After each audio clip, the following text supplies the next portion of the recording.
Sou Olivia Dean, 27 anos, sargento da 82ª Divisão Aerotransportada do Exército dos Estados Unidos. Esta noite deveria ser nosso aniversário de 6 semanas de casamento. Naquela noite, meu marido, Calin, disse: "Este corpo é meu.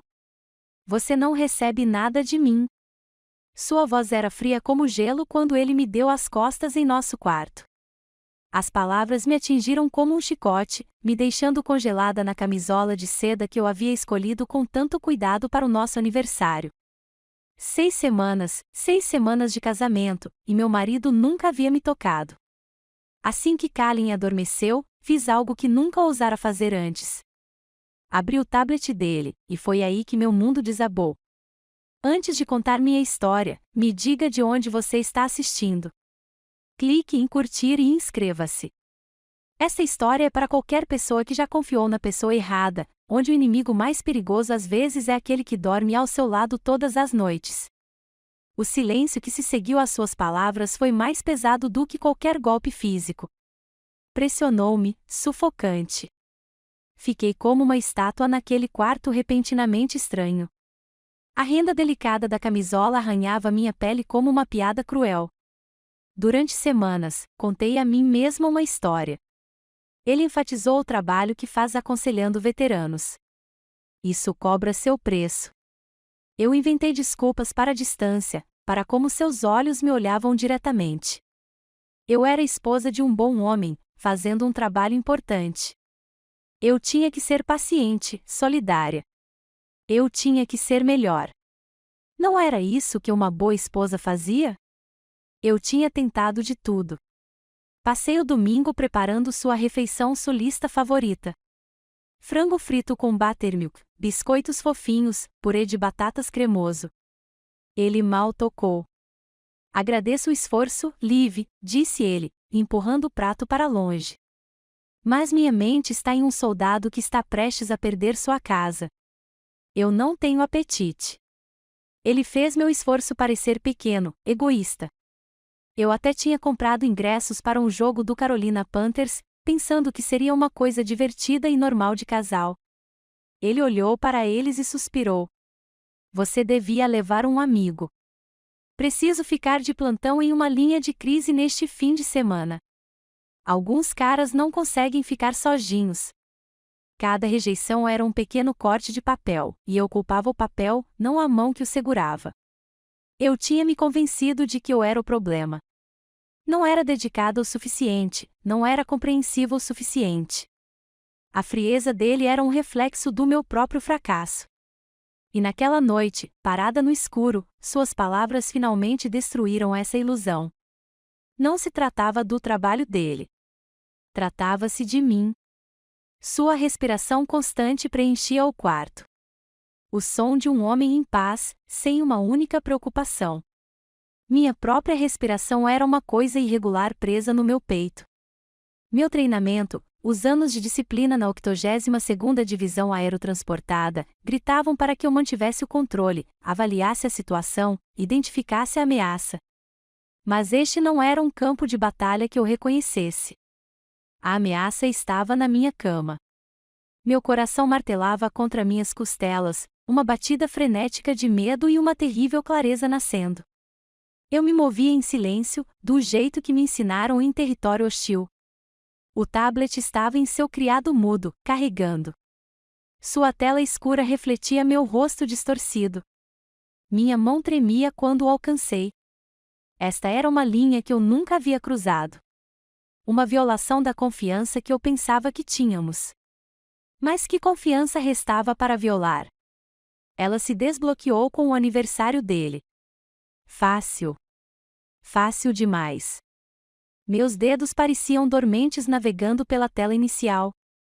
Não havia mensagens incriminatórias, nem aplicativos de namoro ocultos. Por um momento de parar o coração, a vergonha tomou conta de mim. Talvez eu estivesse errada. Apenas uma mulher paranoica e destruída. Então eu vi. Uma pasta simples, inofensivamente colocada entre ícones de aplicativos. O rótulo era simples, arrepiante. Projeto AD, minhas iniciais. Meu pulso rugia em meus ouvidos. Abri a pasta com um toque. Não eram fotos ou cartas secretas. Era uma montagem fria e clínica da minha vida. Um PDF do acordo pré-nupcial. Ele insistira nos meus relatórios de crédito dos 3 escritórios. E o pior de tudo, uma planilha do Excel. Quando a abri, meu estômago embrulhou.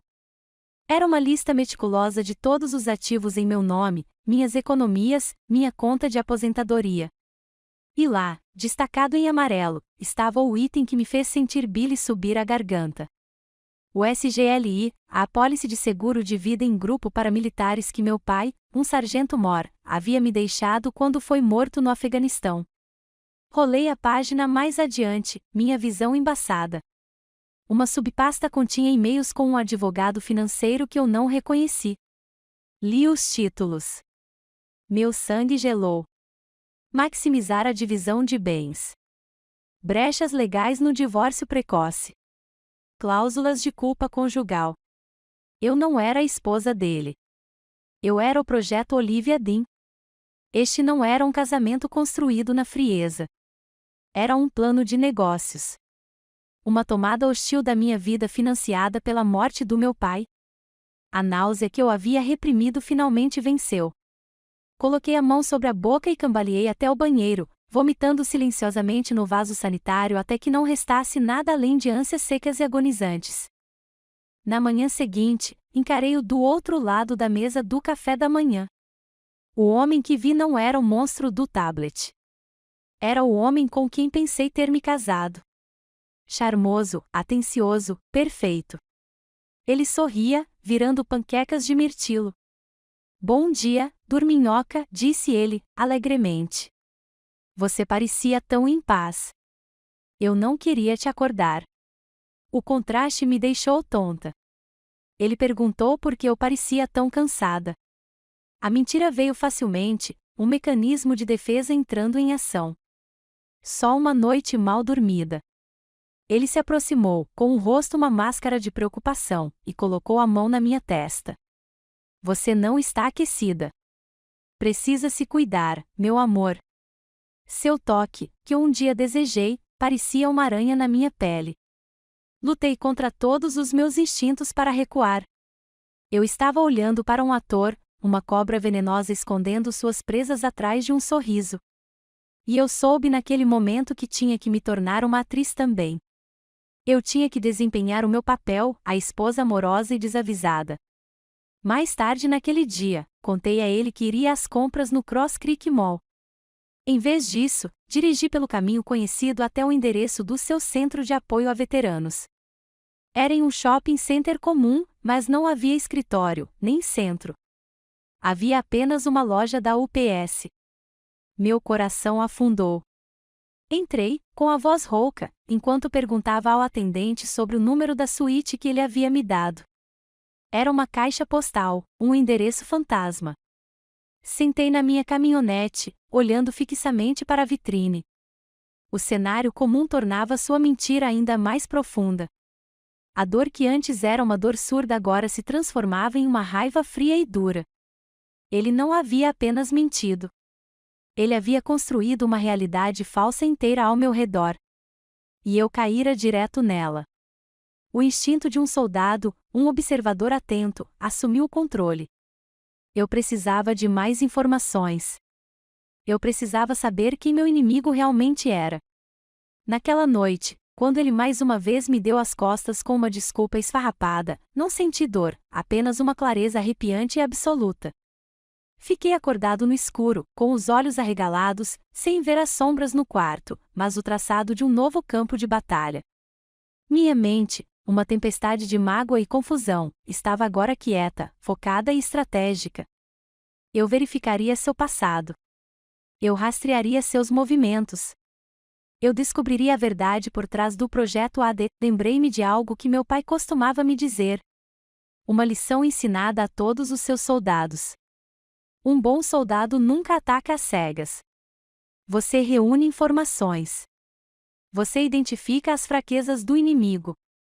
E você ataca quando eles menos esperam. Meu casamento era agora uma zona de guerra. e eu não seria a vítima. A decisão que tomei na escuridão do nosso quarto não nasceu da emoção. Foi uma mudança tática. A dor e o choque ainda estavam lá. Um peso frio e pesado no meu estômago, mas eu os guardei. No campo, você não pode operar quando está comprometido. Você compartimenta. Você se concentra na missão. E minha nova missão era Kalin. Transformei o pequeno quarto de hóspedes, aquele cheio de caixas de mudança fechadas, no meu centro de operações, meu escritório. Lá, com a porta trancada, comecei o que nós, nas Forças Armadas, chamamos de OSINT, inteligência de código aberto. É incrível o que você pode encontrar quando sabe como procurar.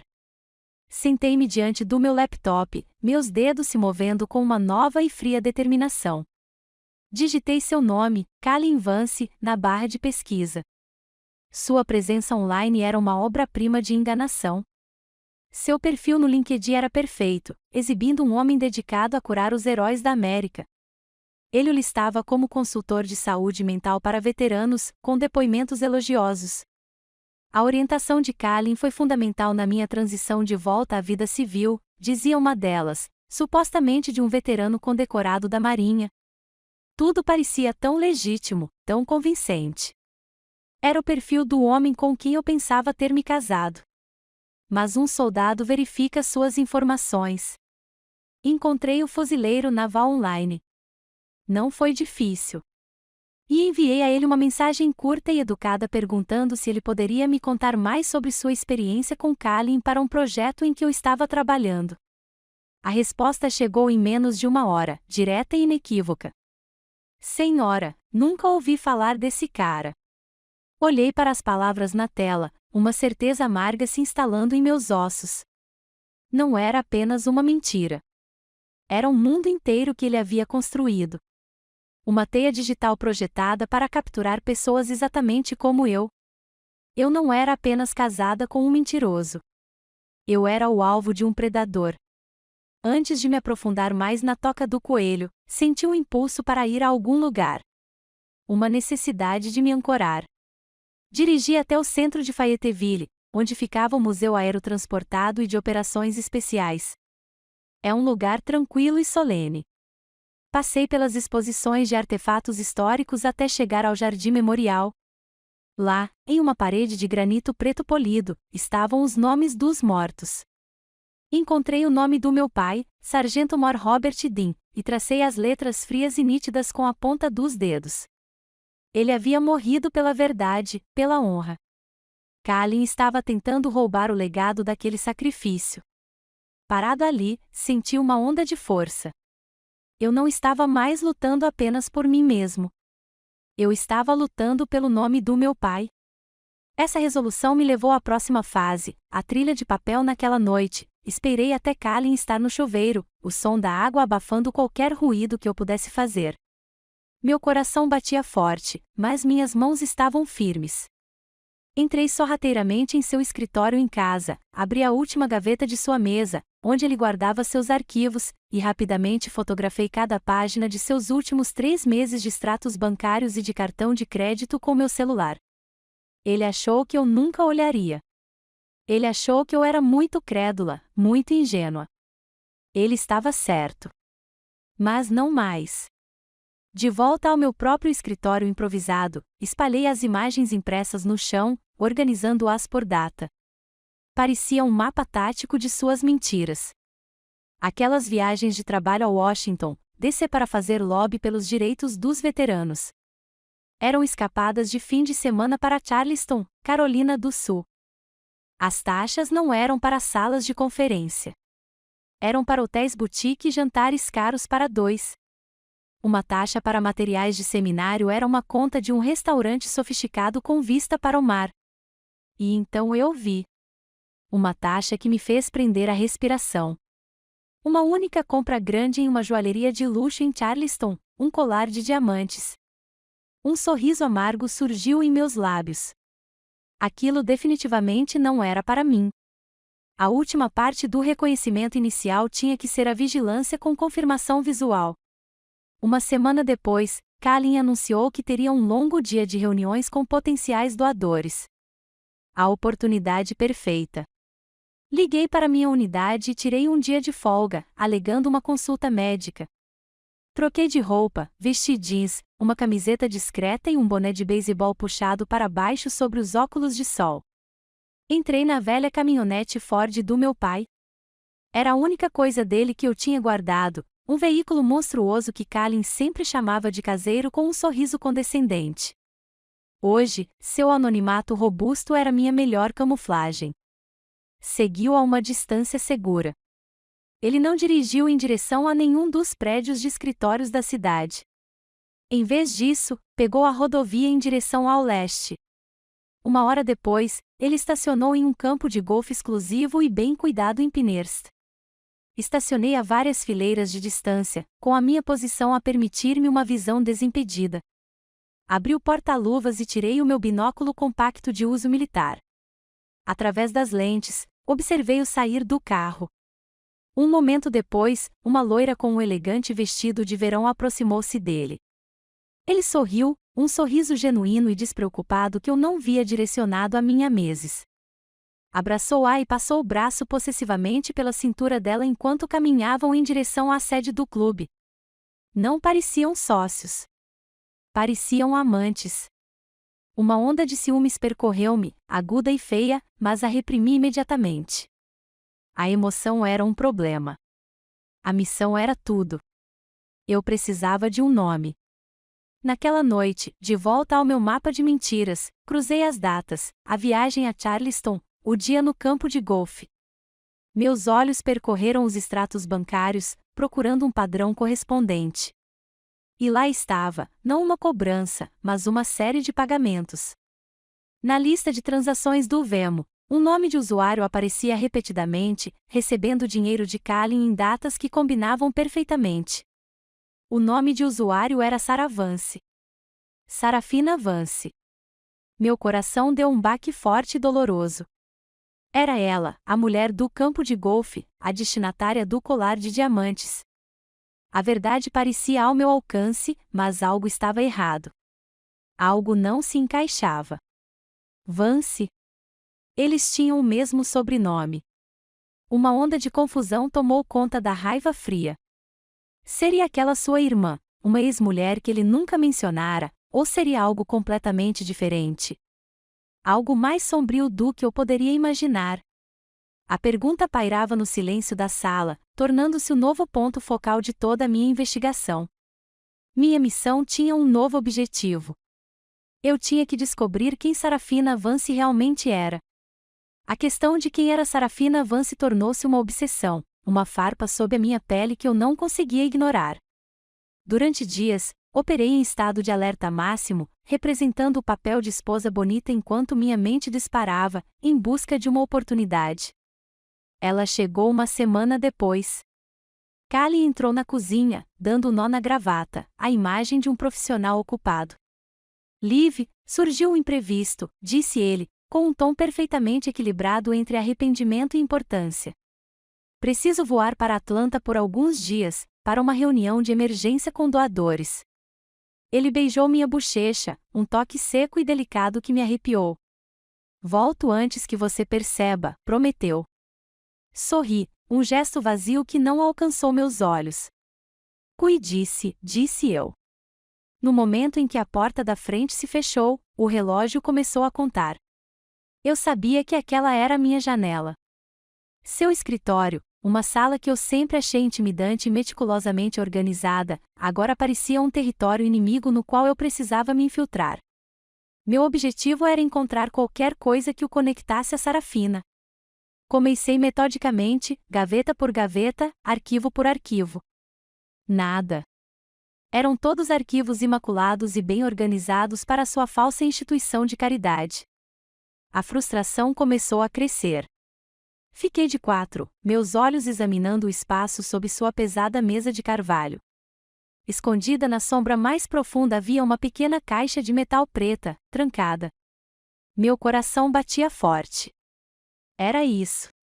Procurei em sua mesa novamente, desta vez em busca de chaves, encontrando um pequeno anel com várias chaves desconhecidas no porta-canetas. Meus dedos tatearam. A adrenalina os deixava desajeitados.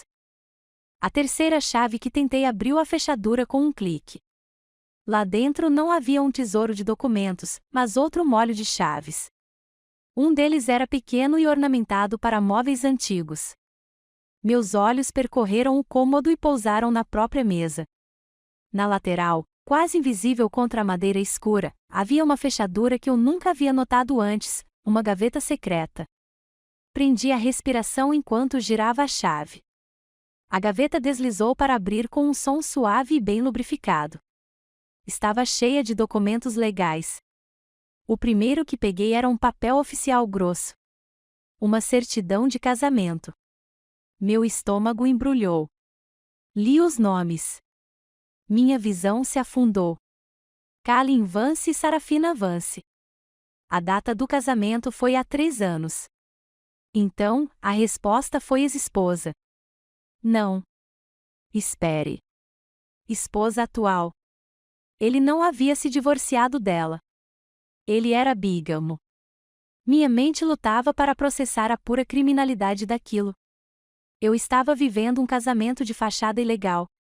Minhas mãos tremiam tão violentamente que mal conseguia segurar o celular enquanto tirava fotos do documento. Ele não era apenas um adúltero. Ele era um criminoso. Mas havia mais. Abaixo da certidão de casamento havia outra pasta. Abri e encontrei 2 certidões de nascimento. Examinei a primeira. Kalin Robert Vance. Vi os nomes dos pais dele. Então olhei para a segunda, Sarafina Vance. Li várias vezes. Os nomes dos pais eram idênticos. O mundo se inclinou em seu eixo. Uma onda de puro desgosto visceral me invadiu com tanta força que me fez engasgar. Eles não eram marido e mulher. Eram irmão e irmã. A constatação me atingiu não como um pensamento, mas como um golpe físico. As viagens a Charleston, a mão na cintura dela, o colar de diamantes. Não era um caso. Era uma conspiração doentia e distorcida. O ato do casal era uma peça grotesca, criada para esconder uma parceria criminosa e incestuosa. O quarto parecia contaminado, o ar denso com a imundície do segredo deles.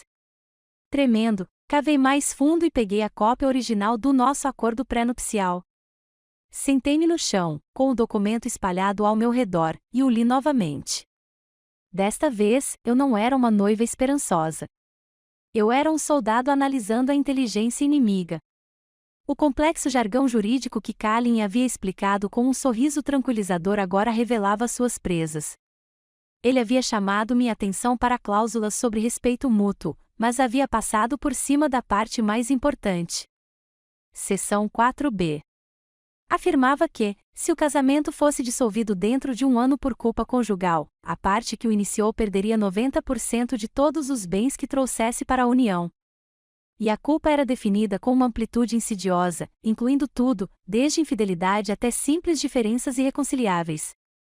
O SGLI do meu pai foi listado nominalmente como meu principal bem. O plano ficou repentinamente terrivelmente claro. Era uma armadilha diabólica perfeita. Casar comigo. Criar um ambiente frio e sem amor para tornar minha vida insuportável. Me forçar a passar por negligência emocional e crueldade para ser a pessoa que exigiu o divórcio. E então usar o próprio documento que ele havia vendido como escudo para me proteger, para legalmente me despojar de 90% do legado do meu pai. Sentei-me no chão do escritório do meu inimigo, na casa que nunca foi verdadeiramente meu lar, cercada pela arquitetura da minha própria destruição. A escala da farsa era monstruosa. Eu me sentia pequena, isolada e completa e terrivelmente sozinha. Esta não era uma luta que eu pudesse vencer apenas com disciplina e treinamento. Esta foi uma guerra travada com armas que eu não entendia. Em um campo de batalha de brechas legais e segredos familiares depravados, eu estava em desvantagem. Eu me senti tão sozinho naquele momento, cercado por uma conspiração tão distorcida que eu mal conseguia respirar. Se você acredita que ninguém deveria ter que lutar uma batalha como esta sozinho, por favor, apoie esta história clicando no botão curtir e comentando com um simples "Você não está sozinho" para demonstrar solidariedade. Enquanto eu estava ali, paralisada pela pura maldade de tudo aquilo, uma lembrança da minha mãe veio à tona. Ela era uma mulher de fé profunda e tinha um versículo favorito que citava sempre que eu me deparava com algo que parecia impossível. "Então você conhecerá a verdade", ela dizia, com a voz calma e firme. "E a verdade o libertará." Eu nunca entendi isso quando criança. Mas agora, no momento mais sombrio da minha vida, eu entendia. Essa verdade horrível e repugnante não era uma prisão. Era uma arma. Era a minha chave para a liberdade. Levantei-me, meu corpo não tremia mais. Uma resolução fria e firme se instalou onde antes havia medo e repulsa. Eu sabia que não conseguiria fazer isso sozinha. Eu precisava de um profissional. Eu precisava de um tubarão. Lembrei-me de um nome mencionado de passagem por um dos meus comandantes um ano antes. Uma advogada especializada em fraudes financeiras complexas contra militares. Uma mulher com a reputação de ser brilhante, implacável e absolutamente aterrorizante em um tribunal. Genevieve Croft.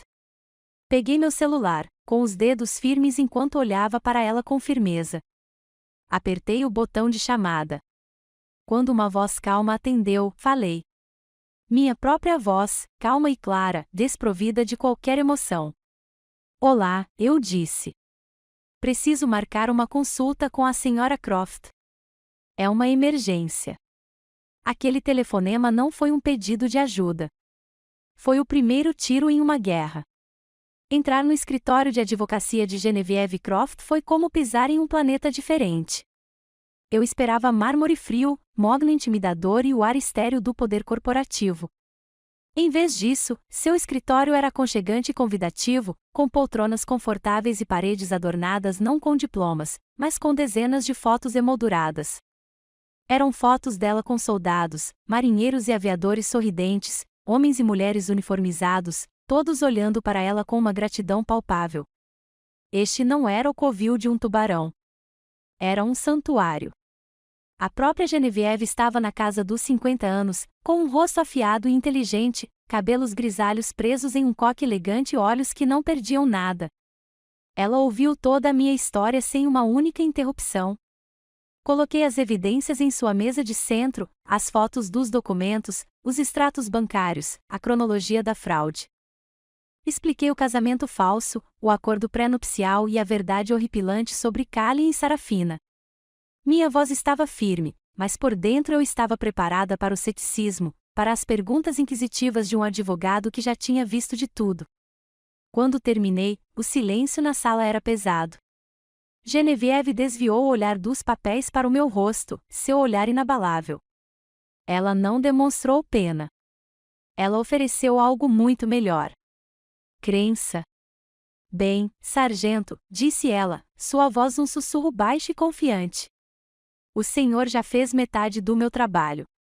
A coleta de provas está impecável." Um pequeno sorriso sombrio surgiu em seus lábios. Essas pessoas não estão apenas se divorciando. Elas não verão a luz do dia por muito, muito tempo. Uma onda de alívio tão poderosa que quase me fez dobrar os joelhos me invadiu. Pela primeira vez, eu não era apenas uma vítima. Eu era uma testemunha confiável. O medo que tinha sido meu companheiro constante por semanas começou a diminuir, substituído por uma frágil centelha de esperança. Genevieve pegou o celular. "Marcos, tenho uma para você", disse ela, com um tom de voz sério. "É bem a sua cara." "Sim, mais um caso de fraude matrimonial envolvendo um soldado. Mas este é um novo nível de sujeira." Algumas horas depois, eu estava sentada em uma mesa silenciosa e isolada em um café no centro da cidade. Um homem corpulento sentou-se à minha frente. Era Marcus Thorne. Ele tinha a constituição física de um linebacker aposentado, com um rosto calmo e curtido, e olhos que pareciam absorver tudo sem revelar nada. Ele era um ex-agente especial da DIC, Genevieve explicará, e o melhor investigador particular com quem ela já trabalhará. Observei-o estudar as evidências que eu havia reunido, suas mãos grandes surpreendentemente gentis ao manusear as impressões. Ele não ficou chocado com a fraude financeira. Mas quando expliquei a relação entre Kalin e Sarafina, vi um lampejo de algo em seus olhos, de resto plácidos, uma raiva profunda e fria. Ele não comentou sobre a depravação daquilo. Apenas assentiu lentamente, com o foco inteiramente na mecânica do crime. Este é um padrão profissional, disse ele, com a voz grave de barítono, o ataque a militares, a identidade fabricada, a armadilha legal. Esses dois já fizeram isso antes. Ele olhou para mim, pela primeira vez, notei o pesado anel de ouro em seu dedo. O inconfundível brasão da Academia Militar dos Estados Unidos em West Point. Presa discretamente à lapela de seu blazer, havia uma pequena e desgastada insígnia do CIB. Ele me viu olhando. Meu pai serviu no 82º, disse-lhe baixinho. Sargento-mor de comando, igual ao seu. Ele me olhou diretamente nos olhos e a maneira como disse isso mudou tudo. Não foi com pena. Foi com o profundo respeito de um soldado reconhecendo o outro. Sargento Dean, disse ele, com a voz perdendo o tom analítico e imparcial. Seu pai era uma lenda. Agora me diga, como vamos derrotar esses desgraçados? Nós. A palavra me atingiu com a força de um impacto físico. Era a primeira vez em todo aquele pesadelo que eu não estava sozinho. Durante semanas, eu estivera completa e terrivelmente sozinho. Agora, eu tinha uma equipe. Marcos era tão bom quanto sua reputação. Em 48 horas, ele aproveitou sua antiga rede e descobriu um rastro de corrupção que se estendia por todo o país. Kalin e Sarafina eram predadores que se mudavam de uma cidade militar para outra. Ele encontrou evidências de pelo menos 3 casamentos semelhantes, tendo como alvo militares que haviam recentemente recebido grandes somas de dinheiro. Um SEAL da Marinha em San Diego, Califórnia, que receberá um bônus enorme por realistamento, e um capitão do exército em Killeen, Texas, que herdara dinheiro da família. Eles eram um sindicato do crime incestuoso e móvel, que se aproveitava dos solitários e vulneráveis. Marcos me contou tudo. Você não é a primeira vítima, Olivia, disse ele, usando meu primeiro nome pela primeira vez. Mas você pode ser a última. Você tem coragem de levar isso até o fim? De volta ao escritório de Genevieve, nós 3 nos sentamos ao redor de sua grande mesa de conferências. Parecia uma sala de guerra. Marcos tinha um quadro branco mapeando toda a rede de mentiras dos Vance. Não se tratava mais apenas de me livrar de um casamento fraudulento. Tratava-se de desmantelar uma organização criminosa. Não podemos simplesmente ir à polícia ainda, explicou Genevieve, com um olhar penetrante fixo em mim. Eles vão assustar, destruir provas. Precisamos pegá-los em flagrante tentando proteger seus bens. Precisamos armar uma armadilha. Marcos batizou o plano de Operação Tempestade. A estratégia era ousada e incrivelmente arriscada. Exigia que eu voltasse àquela casa para continuar a desempenhar o papel de esposa de coração partido e derrotada. Mais do que isso, eu tinha que ser a única a iniciar o processo de divórcio, exatamente como eles queriam. Eu tinha que cair de bom grado nas armadilhas deles para que pudéssemos armar as nossas. Genevieve me observava, com a expressão séria. Você consegue, sargento? Perguntou. Isso vai exigir nervos de aço. Vocês serão a isca. Olhei para aqueles 2 estranhos que haviam se tornado minha família escolhida, meus aliados. Um advogado que lutou pelos soldados e um investigador que honrou seu legado.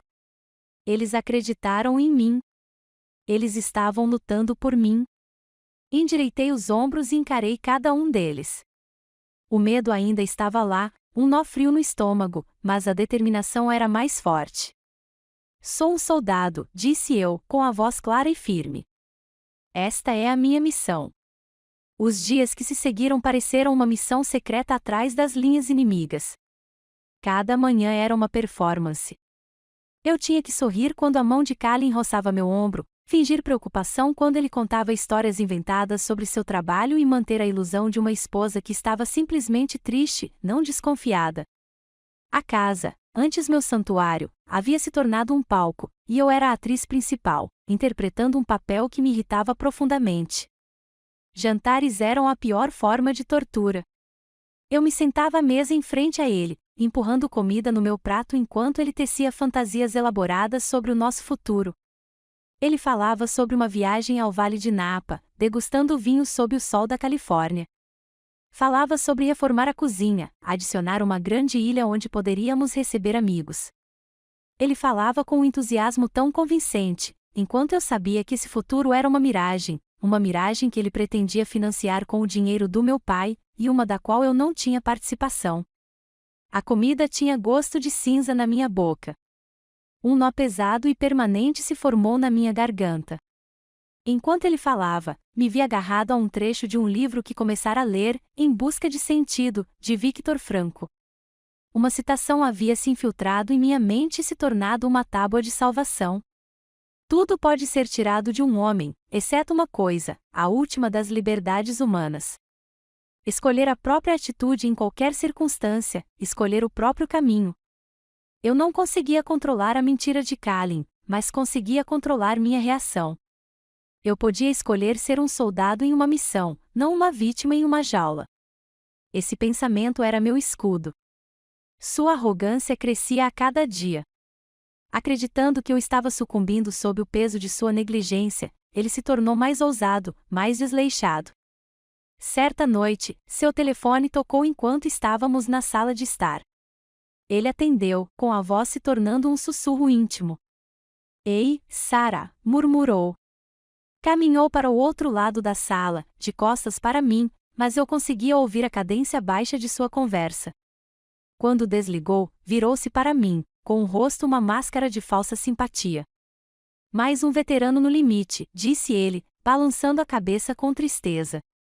Um jovem fuzileiro naval simplesmente não consegue se recompor. Eu tenho que estar lá para eles, sabe? Ele estava usando minha compaixão, meu respeito pelos meus colegas de serviço como disfarce para seus crimes. O desgosto era tão potente, tão vil, que parecia um veneno físico correndo em minhas veias. Foi Marcos quem me deu o objetivo final. Precisamos de uma solução mágica, Olivia, dissera ele. Algo inegável. Precisamos ouvir a intenção deles. Em suas próprias palavras. Ele me entregou um dispositivo que parecia uma caneta tinteiro comum de última geração. Era um gravador de áudio de última geração. O desafio, ele me avisou, era conseguir que entrasse no escritório dele sem que ele soubesse. A oportunidade tinha que ser fabricada. Na manhã seguinte, fiz café, com o coração batendo nervosamente contra as costelas. Kalin estava ao telefone andando de um lado para o outro na cozinha, já com sua camisa social impecável do dia. Era mais uma ligação importante com Sarah. Eu sabia que aquele era o meu momento. Passei por ele segurando minha caneca cheia. Fingi tropeçar, cambaleando apenas o suficiente para o café quente respingar na frente de sua camisa branca.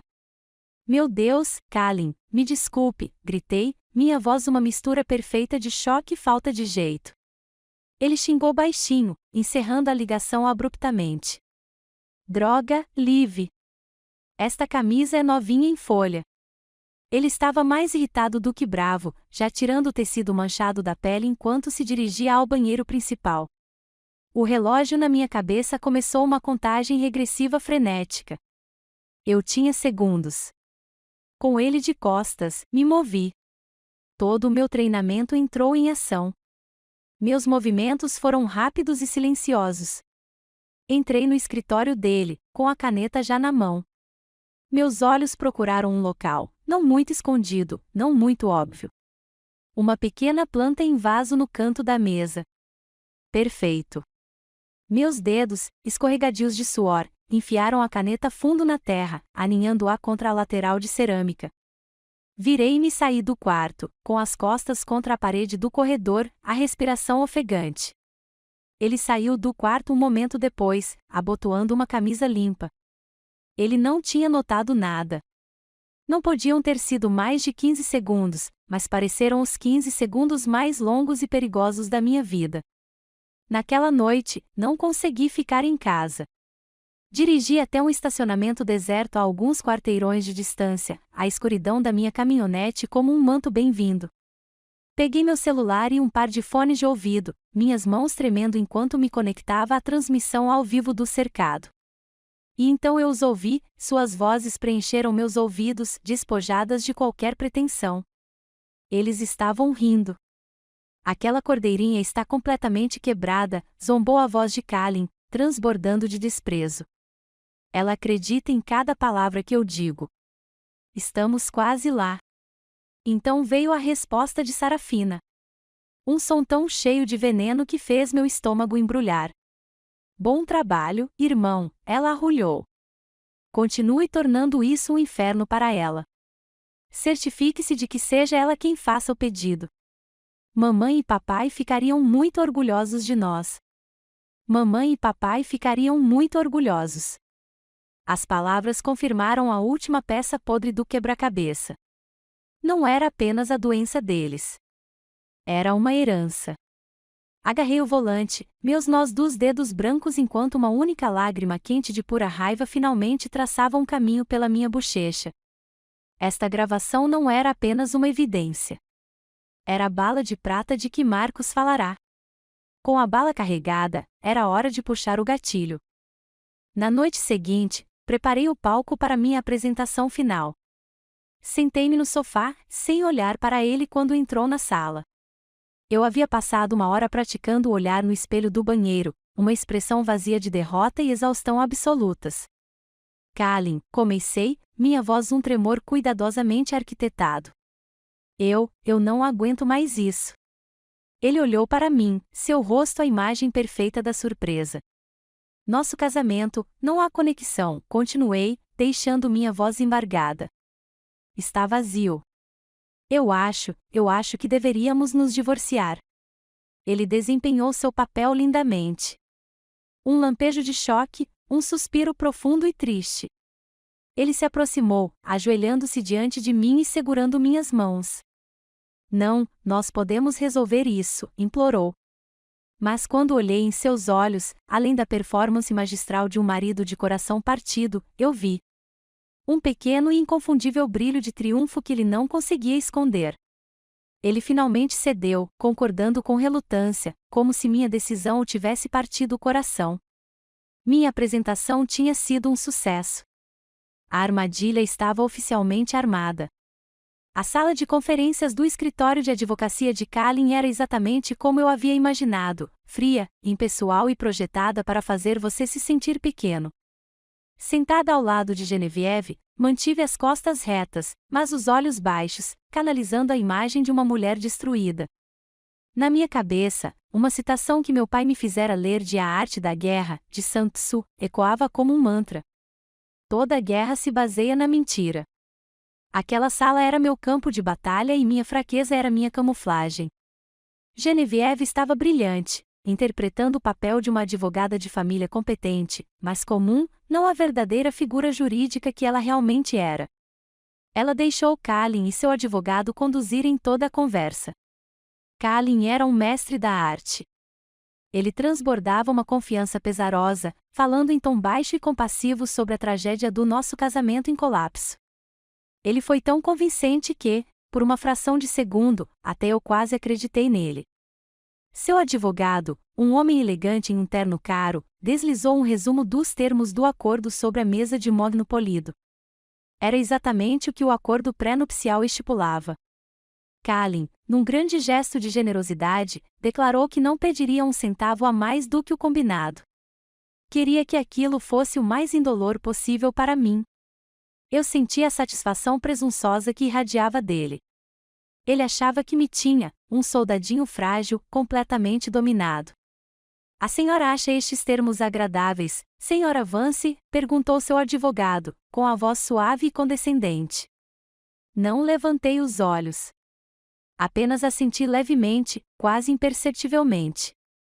Forcei um tremor na mão ao pegar um copo d'água. Pelo canto do olho, vi Kalin trocar um olhar sutil e triunfante com seu advogado. Minha concordância, minha submissão total, era exatamente o que eles esperavam. Era a confirmação final de que precisavam, que sua presa estava domada e pronta para o abate. Eles não faziam ideia de que eram eles que estavam entrando no matadouro. A reunião terminou. Quando Genevieve e eu nos levantamos para sair, Kalin me interceptou no corredor, seu rosto uma máscara perfeita de preocupação conjugal. Olivia, sinto muito que tenha chegado a esse ponto, disse ele, com a voz num sussurro suave e piedoso que me arrepiou. Eu realmente esperava mais para nós. Ele fez uma pausa e então desferiu o golpe mortal, aquele que ele pensou que me destruiria completamente. Talvez você devesse conversar com um profissional sobre tudo o que passou no exército. Ele deixou as palavras pairarem no ar, a implicação clara. Meu serviço, minha força, toda a minha identidade. Ele estava distorcendo isso como uma patologia, uma falha que me tornava incapaz de um casamento saudável. Ele estava se tornando vítima do meu trauma. A audácia disso, a pura crueldade calculada, enviou uma onda de raiva incandescente através de mim. Eu queria quebrá-lo. Eu queria apagar aquele olhar hipócrita do seu rosto com minhas próprias mãos. Em vez disso, olhei para ele, meus olhos tão vazios e vagos quanto eu podia. Obrigada pela preocupação, sussurrei. Então me virei e fui embora. Cada passo para longe dele era uma vitória. Eu não estava desmoronando. Eu estava esperando. Naquela noite, a caneta ainda estava ativa em seu escritório. Meus fones de ouvido se tornaram minha janela para sua depravação. Eu ouvia ligar para Sarafina, o som de sua risada ecoando na minha cabeça. Está feito, ele cantou, sua voz eufórica de vitória. A soldadinha está completamente arrasada. Ela concordou com tudo sem lutar. O advogado dela é um peso leve. Teremos o dinheiro em uma semana, talvez menos. Houve uma pausa, e eu praticamente podia ouvir seu sorriso malicioso. Faça as malas, irmãzinha. Vamos para Bali. A risada triunfante e compartilhada deles ecoou pelo feed. Algumas semanas atrás, aquele som teria me destruído. Agora, nem doía. Era apenas barulho, a celebração sem sentido de dois tolos que já haviam perdido a guerra e nem sabiam disso. A vitória deles era uma ilusão que eu havia cuidadosamente criado para eles. Chegou o dia de assinar a petição final de divórcio. O céu sobre Fayetteville era de um azul claro e brilhante, um contraste gritante com a tempestade que eu sabia que estava prestes a desabar. Sentei-me no confortável escritório de Genevieve, com a espessa pilha de documentos legais sobre a mesa à minha frente. Este era o ato final. Genevieve apontou para a linha de assinatura. Você está pronta? Perguntou ela baixinho. Peguei a pesada caneta tinteiro. Pensei na risada de Kalin, na sua falsa pena, na maneira como ele tentou usar meu uniforme como arma contra mim. Esta assinatura não era um ato de rendição. Era um ato de guerra. Era autorização para o início da Operação Tempestade. Assinei meu nome, a tinta fluindo escura e decisiva na página. Quando larguei a caneta, não senti tristeza. Senti uma profunda e purificadora sensação de alívio. Estava acabado. Minha parte estava feita. Genevieve colocou a mão reconfortante em meu ombro. Agora, disse ela, com um brilho predatório nos olhos, a parte divertida começa. Enquanto ela pronunciava essas palavras a quilômetros de distância, no movimentado distrito financeiro de Charlotte, Marcus Thorne estava sentado em um sedã comum do outro lado da rua de um elegante banco privado. Ele ajustou o fone de ouvido, com os olhos fixos na entrada. Observou um sedã Mercedes preto estacionar no meio-fio. Kalin e Sarafina, vestidos com roupas de grife rindo, saíram. Estavam ali para acertar as contas da sua fortuna inesperada. O tempo havia começado a correr. A tempestade estava prestes a chegar. Eles estavam comemorando uma vitória que pensavam ter conquistado. Completamente alheios às forças que se moviam contra eles. Se você faz parte do exército invisível que está ao lado de Olivia, apoie esta história clicando em curtir e comentando Operação Tempestade para nos dizer que você está pronto para a tempestade. Sentei-me no banco do passageiro do carro de Genevieve, estacionado a um quarteirão do seu escritório. O mundo lá fora seguia seu curso. As pessoas passeavam com seus cachorros, carregavam compras, viviam suas vidas normalmente. Mas dentro do nosso veículo, o ar estava carregado de um silêncio tão pesado que parecia um peso físico. Meu celular estava escuro no meu colo. Minhas mãos agarravam o metal frio da placa de identificação do meu pai. A corrente se enrolava firmemente em meus dedos. As letras em relevo do nome dele pressionavam minha pele. Eu não estava rezando por vingança. Enquanto esperava o sinal que mudaria tudo, me vi rezando por justiça, pelos navios SALS em San Diego, pelo capitão do exército em Killeen, por todos os outros nomes da lista que ainda nem conhecíamos. Aquilo era maior do que o agora. Era por eles. Está acontecendo, disse Genevieve, com a voz calma e firme. Uma pedra no mar agitado da minha ansiedade. Ela tinha acabado de receber uma mensagem de Marcos. Eles estão lá dentro. Fechei os olhos e imaginei a cena como Marcos descrevera. Kalin e Sarafina, vestidos com esmero em roupas de grife, entrariam no opulento saguão do banco privado em Charlotte. Estariam irradiando sucesso, cheirando a colônia cara e a presunção, acreditando que estavam a apenas algumas assinaturas de sua escapada para Bali. A armadilha fora armada com cuidado meticuloso. O gerente do banco que os recebeu era, na verdade, um agente sênior do FBI que havia sido informado por Marcos. Ele receberia o senhor e a senhora Vance com cordialidade profissional, sem que seu sorriso revelasse a verdade. Bem-vindos, senhor Vance. Senhora Vance, diria ele. Está tudo quase em ordem. Se me seguirem até nossa sala VIP, podemos discutir os detalhes finais com conforto. Ele os conduziria a uma sala privativa à prova de som, com poltronas de couro luxuosas e uma garrafa de champanhe gelando em um balde de prata. Um toque decadente final para inflar seus egos pouco antes da queda. Eu quase conseguia ouvir a risada encantada de Sarafina, o estalo satisfatório da rolha ecoando como um tiro de largada para a própria execução. Meu celular vibrou no meu colo, um zumbido agudo que me trouxe de volta à realidade. Uma única mensagem de Marcos. Hora do show. De volta àquela sala VIP, Kalin e Sarafina estariam erguendo suas taças, as taças de cristal tilintando em um brinde prematuro. E assim que o champanhe tocasse seus lábios, a porta se abriria. Não seria o gerente do banco retornando. Seriam 3 agentes do FBI à paisana, com rostos sérios e profissionais, movendo-se com uma velocidade e determinação que sugariam todo o ar da sala. E parado logo atrás deles, emoldurado na porta como o espectro de sua própria condenação, estaria Marcus Thorne. A voz do agente principal seria monótona, desprovida de emoção, cortando o choque deles. Kalin Vance, Sarafina Vance, vocês estão presos por fraude eletrônica federal, conspiração para cometer fraude e roubo de identidade. Imaginei a mão de Sarafina afrouxando, a taça de champanhe escorregando de seus dedos e se espatifando no chão de mármore. Uma explosão cristalina perfeita que espelhava a implosão do mundo deles. Imaginei o rosto de Kalin passando por uma rápida série de emoções, da satisfação presunçosa ao choque pálido, e depois a um vermelho escuro e furioso. Houve um engano, rosnava ele, as primeiras palavras que saíam de sua boca uma mentira. Meu advogado vai?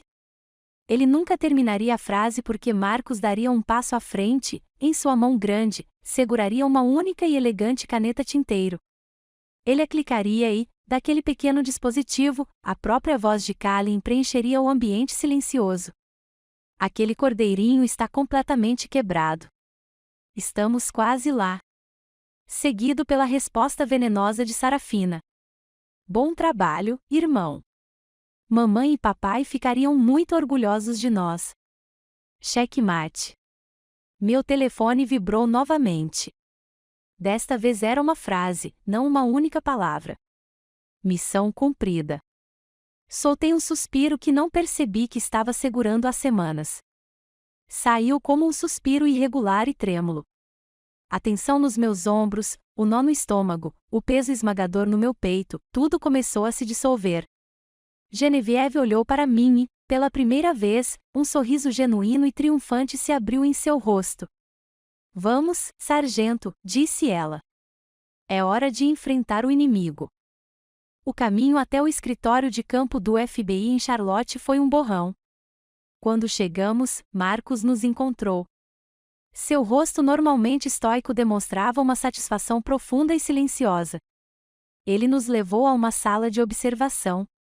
Através de um grande espelho unidirecional, eu podia ver uma sala de interrogatório, e lá estava ele. Kalin estava afundado em uma cadeira de metal, o terno de grife agora parecendo barato e mal ajustado. A arrogância confiante, o sorriso encantador, o brilho predatório em seus olhos, tudo isso havia desaparecido. Ele era apenas um homem em uma caixa, com as mãos amarradas à frente por um par de algemas de aço frio. Todo o poder que ele exercia sobre mim havia desaparecido, deixando para trás nada além de uma casca patética e derrotada. Ele deve ter sentido meu olhar, porque levantou a cabeça e olhou diretamente para o espelho. Ele não podia me ver, mas nossos olhos se encontraram através daquela barreira impossível.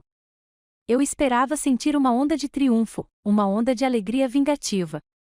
Eu queria sentir algo, qualquer coisa. Mas não havia nada, apenas um vazio profundo e oco. A tempestade havia passado, deixando para trás uma calma estranha e silenciosa.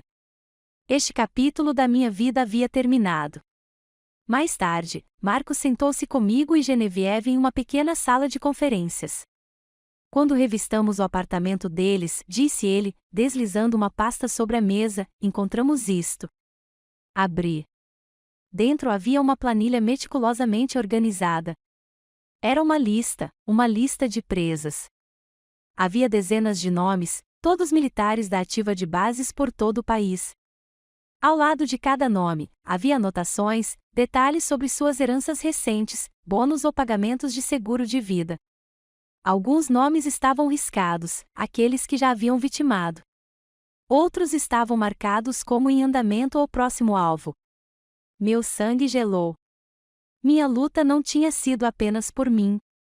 Minha recusa em ceder, minha decisão de me levantar, tinham jogado uma chave inglesa em uma máquina que estava triturando a vida dos meus irmãos e irmãs de armas. Tinha salvado inúmeros outros do mesmo inferno que eu havia suportado. Naquele momento, algo dentro de mim mudou, se acomodou. Eu não era mais uma vítima. Eu era a protetora. E minha guerra estava apenas começando. Na manhã do meu depoimento, fiquei diante do espelho de corpo inteiro no meu quarto. Sobre a cama, estava um terno civil conservador e simples que Genevieve havia recomendado. Mas meus olhos estavam fixos na bolsa de uniforme pendurada na porta do armário, meu uniforme de serviço do exército, o paletó azul escuro, as calças perfeitamente vincadas, o latão polido e o cabide de fitas coloridas que contava a história do meu serviço. Tomei uma decisão. Eu não entraria naquele tribunal como a esposa destruída de Kalin Vance. Eu não seria uma vítima. Eu seria a Sargento Olivia Dean, do Exército dos Estados Unidos. Esta não era apenas a minha história para contar. Era um relatório a ser arquivado. Uma verdade a ser registrada oficialmente. Vesti o uniforme. Cada peça parecia uma camada de armadura, não contra balas, mas contra as mentiras e manipulações que quase me destruíram. Enquanto prendia minhas medalhas e ajustava minha insígnia de patente, senti a mulher que havia se perdido na névoa da traição começar a ressurgir. Focado, disciplinado e pronto para a missão à frente. Quando meu nome foi chamado, o tribunal ficou em silêncio. Caminhei até o banco das testemunhas com o passo firme e medido de um soldado em parada. Eu podia sentir os olhos de Kalin em mim, queimando minhas costas, mas me recusei a encará-lo. Mantive meu olhar fixo, primeiro no escrivão que administrou o juramento e depois nos 12 rostos no banco dos jurados. Eles eram os que importavam. Eles eram os que precisavam ouvir a verdade. O promotor começou suas perguntas. Minha voz, quando soou, era clara e calma, sem nenhum traço do tremor que eu fingi por tanto tempo. Eu não era uma vítima chorando contando uma história triste. Eu era um oficial de inteligência fazendo uma avaliação do campo de batalha. Apresentei os fatos um por um com precisão e clareza. Os documentos financeiros, o escritório falso, a vigilância, a descoberta da certidão de casamento e das certidões de nascimento, as cláusulas insidiosas do acordo pré-nupcial. Apresentei as provas de forma lógica e cronológica, construindo um caso tão sólido e inegável que o ar na sala ficou pesado com o peso dele. Então o promotor disse: Meritíssimo, a acusação gostaria de tocar uma gravação de áudio para o tribunal. Ele colocou um pequeno alto-falante no corrimão do júri. Um momento de silêncio e então a voz de Kalin encheu a câmara sagrada, transbordando de desprezo presunçoso. Está feito. Aquele soldadinho está completamente arrasado. Uma onda de murmúrios percorreu a sala do tribunal. Então veio a risada venenosa de Sarafina, seguida pelas palavras que selaram seu destino. Bom trabalho, irmão. Mamãe e papai ficariam muito orgulhosos de nós. O som de sua zombaria, tão vil e triunfante, ecoou nas paredes revestidas de madeira. Naquele ambiente formal estéril, sua depravação foi exposta para todos verem. Foi só então que me permiti olhar para Kalin. Ele não estava olhando para mim. Ele olhava fixamente para as mãos, o rosto vermelho, furioso e manchado. A máscara havia sumido. O ator havia esquecido suas falas. Tudo que restava era um homem pequeno e patético engasgando com a própria humilhação pública. O interrogatório do advogado de defesa foi tão desesperador quanto eu esperava. Ele tentou me retratar como uma esposa ciumenta e desprezada, uma mulher instável que havia arquitetado uma fantasia elaborada para incriminar seu cliente inocente. Insinuou que as pressões da vida militar me deixaram delirante, propenso à paranoia. Sargento Dean, zombou ele. Não é possível que o estresse da sua ocupação o tenha feito ver conspirações onde não há nenhuma? Encontrei seu olhar sem hesitar. Minha voz não era mais calma. Era de aço frio. Senhor, eu disse, minhas palavras ríspidas e claras. As pressões da minha ocupação me ensinaram a identificar o inimigo, não importa a máscara que ele use. Virei a cabeça lentamente e olhei diretamente para Kalin pela primeira vez, e estou olhando para um inimigo agora. Um suspiro percorreu a galeria. O advogado de defesa ficou ali, boquiaberto, completamente derrotado. Ele não tinha mais perguntas. Durante o recreio, enquanto eu caminhava pelo corredor de mármore, uma mulher em uma cadeira de rodas se aproximou de mim. Ela vestia um moletom da marinha, e eu a reconheci como uma das outras mulheres que Marcos havia identificado. Uma perna protética era visível abaixo do joelho. Ela era a fuzileira naval da Califórnia.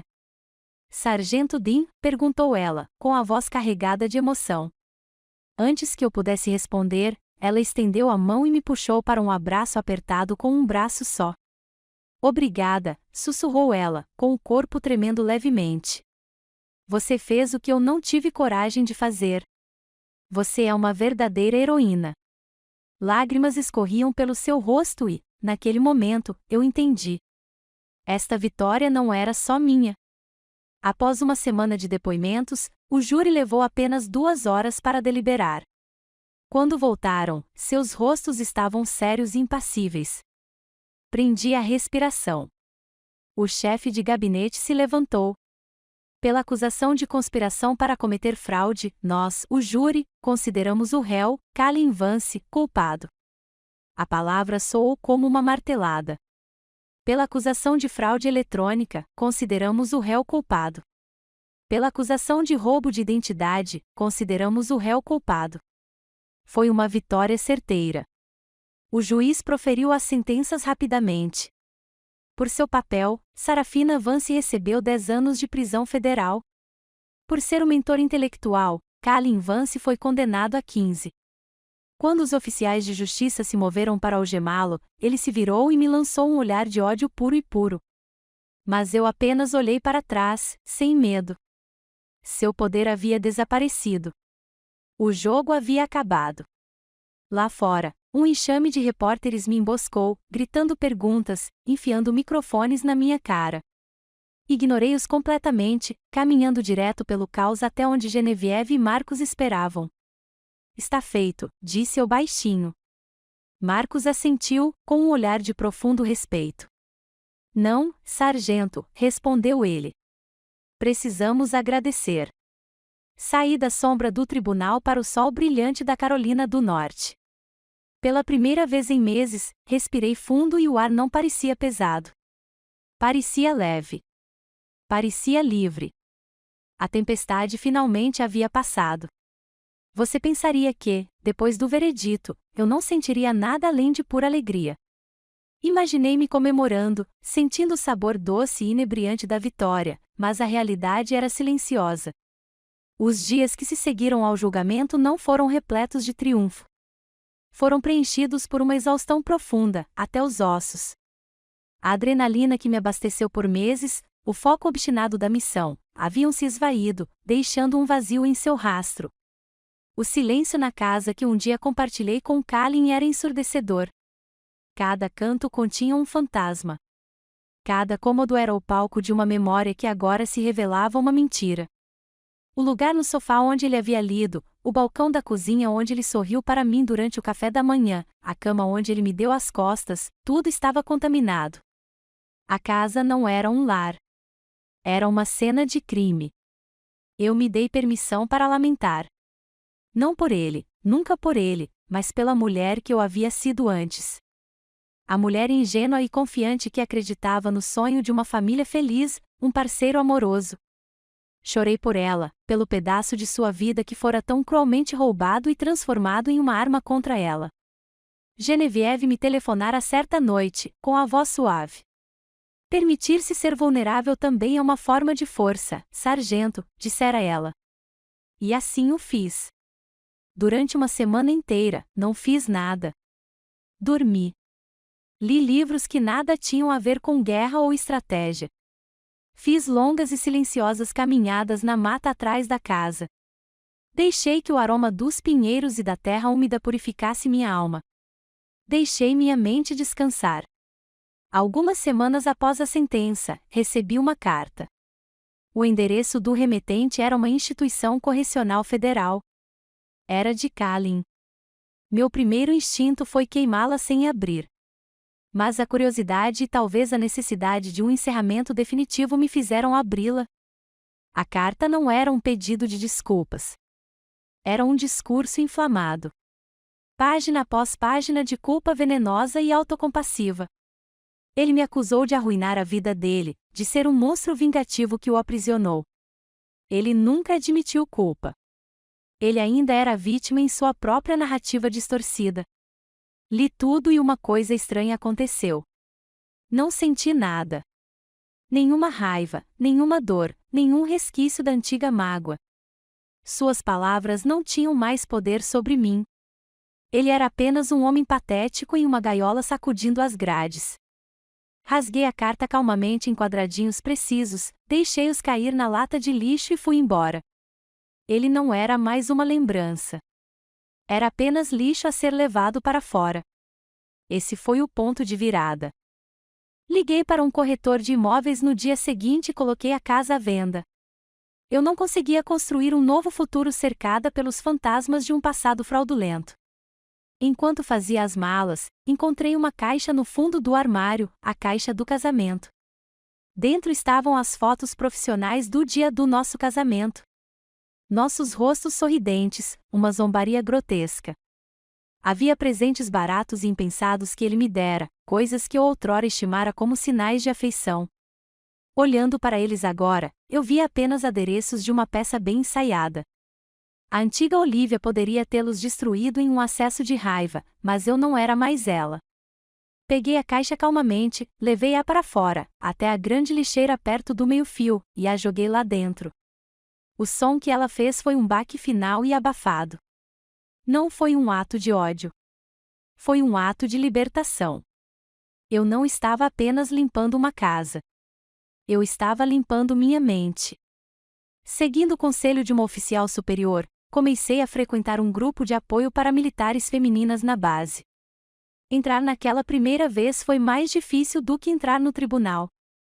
Mas lá dentro, encontrei um círculo de mulheres, soldados, fuzileiros navais e aviadores que entendiam as pressões únicas de nossas vidas. Eles ouviram sem julgamento enquanto eu compartilhava minha história, não como uma testemunha principal, mas como uma irmã. E foi aí que revi Maia, a fuzileira naval do julgamento. Depois da reunião, sentamos e conversamos por horas. Ela me contou sua história, uma história assustadoramente semelhante de como os irmãos Vance a enganaram e a tiraram de uma parte significativa de seus benefícios por invalidez depois que ela perdeu a perna no Iraque. Viemos de diferentes ramos, diferentes origens, mas estávamos unidas pela mesma cicatriz. Não falamos sobre vingança. Falamos sobre sobrevivência, sobre dar um passo à frente do outro e seguir em frente. Sua amizade se tornou uma âncora firme nas águas turbulentas da minha recuperação. Lentamente, comecei a construir novas fortificações, não para uma base, mas para mim mesma. Comecei a estabelecer limites. Aprendi o poder da palavra não. Aprendi a confiar na minha intuição, aquela voz interior silenciosa que silenciei por tanto tempo em favor das mentiras doces de Kalin. Dediquei minha energia à minha carreira, aos meus soldados, à minha amizade com Maia. Eu estava redefinindo minha vida nos meus próprios termos. Numa tarde fresca de outono, dirigi até o cemitério estadual de veteranos de Sandhills. As fileiras de lápides brancas idênticas formavam uma formação silenciosa e perfeita sob o céu azul da Carolina. Encontrei a lápide do meu pai e me ajoelhei, colocando um buquê de crisântemos brancos simples na grama. O vento sussurrava através dos pinheiros altos, um som de profunda paz. Eu consegui, pai, sussurrei, minha mão pousada na pedra fria. Protegi seu legado e finalmente aprendi a me proteger. Fiquei lá por um longo tempo, deixando a dignidade silenciosa do lugar me invadir. A guerra havia acabado. A batalha pela minha vida, minha honra e meu futuro havia sido vencida. O ano que se seguiu ao julgamento foi de reconstrução silenciosa e deliberada. Vendi a casa, comprei um apartamento pequeno e limpo para mim e me concentrei nas duas coisas que sempre foram verdadeiras: meus soldados e minha missão. Mas uma nova missão começava a tomar forma, nascida das cinzas da minha. Há uma citação da pesquisadora Brené Brown que encontrei naquela época e que se tornou meu mantra: ou você caminha para dentro da sua história e a assume, ou fica fora dela e luta por seu valor.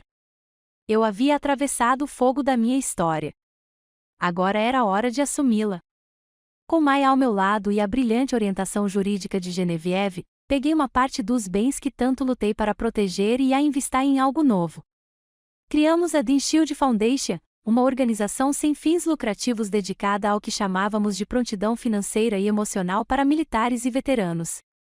Seu propósito era simples: fornecer a educação, os recursos jurídicos e o apoio de colegas necessários para reconhecer e combater o tipo de fraude predatória, emocional e financeira que quase nos destruiu. O nome era uma dupla honra. Para o meu pai, o sargento Mordin, e para o escudo que fui forçado a construir para mim. Era um legado de proteção. No dia do lançamento oficial da fundação, subi ao pódio de um pequeno salão comunitário em Fayetteville. A sala estava cheia de rostos. Vi Genevieve e Marcos na primeira fila, com expressões que misturavam orgulho e satisfação silenciosa. Vi Maia, minha parceira nesta nova missão, acenando com a cabeça confiante. E, espalhados pela multidão, estavam outros militares, homens e mulheres cujas vidas foram tocadas pela minha história, que se abriram, que encontraram a coragem de compartilhar as suas. Quando falei, não falei sobre traição. Não mencionei Kalin ou Sarafina. Falei sobre vigilância. Falei sobre comunidade. Falei sobre a força que vem de falar a verdade, por mais dolorosa que seja. Eles contam com o nosso silêncio, eu disse a eles. Eles prosperam nas sombras da nossa vergonha. Mas quando um de nós encontra a coragem de acender uma luz, isso dá aos outros permissão para fazer o mesmo. E sob essa luz, eles não conseguem se esconder. Meu serviço na 82ª Divisão Aerotransportada continuou, uma fonte constante de estabilidade e propósito. Numa manhã clara, encontrei-me parado à porta aberta de um C-130, o rugido dos motores uma sinfonia familiar. Abaixo de mim, a vasta paisagem verde da Carolina do Norte estendia-se até o horizonte. Houve um tempo em que a ideia de uma queda livre, de confiar minha vida a uma folha de nylon e a uma série de movimentos praticados, me teria aterrorizado. O medo de perder o controle fora avassalador. Mas, parado ali, com o vento chicoteando meu rosto, eu não sentia medo. Sentia uma sensação estimulante de liberdade. O mestre de salto deu o comando.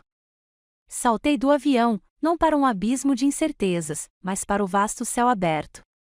Quando o paraquedas se abriu acima de mim com um estalo reconfortante, olhei para o mundo e sorri.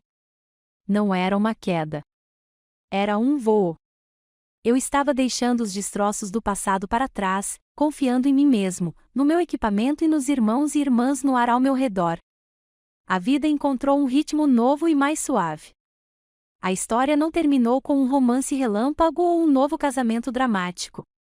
Encontrou seu fundamento em algo muito mais real. Em um churrasco de fim de semana na unidade, repleto do cheiro de costelas grelhadas e do som de risadas fáceis, um colega policial chamado Matt, um homem que havia oferecido apoio silencioso sem nunca ser intrusivo, caminhou até mim.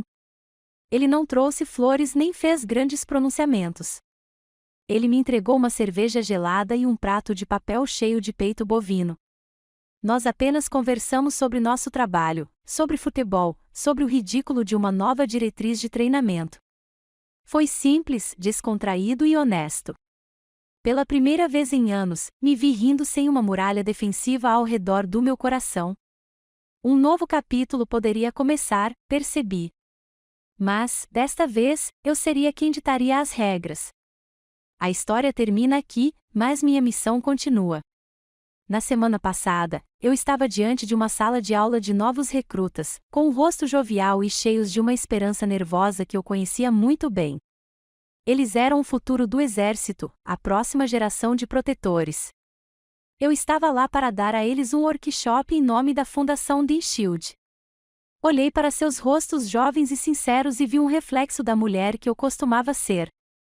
Sua força não está apenas na arma que você carrega ou no uniforme que você veste, eu disse a eles, com a voz firme e suave. Sua maior força está aqui, eu disse, apontando para minha cabeça. E aqui, terminei, apontando para o meu coração. Proteja-os ferozmente. Confie nos seus instintos. E saiba disso acima de tudo, você nunca, jamais está sozinha. Enquanto eu os observava, vi a compreensão surgir em seus olhos. Eu não era mais apenas a sargento Olivia Dean, uma sobrevivente de uma terrível traição. Eu era uma guerreira que venceu sua guerra e retornou não com cicatrizes de derrota, mas com um mapa para que outros encontrassem o caminho de volta para casa. Eu assumi minha história e a assumi. E, ao fazer isso, transformei minha maior ferida em minha maior arma. Obrigada por caminhar comigo em minha história. Compartilhá-la não foi fácil, mas sua presença foi uma luz no processo. Minha jornada começou na escuridão, mas espero que sirva como prova de que nossas feridas mais profundas podem se tornar nossas maiores forças. Sei que muitos de vocês lutaram suas próprias batalhas silenciosas. Saibam que sua resiliência é vista e sua história importa. Se você acredita no poder dessas histórias, inscreva-se e clique em curtir.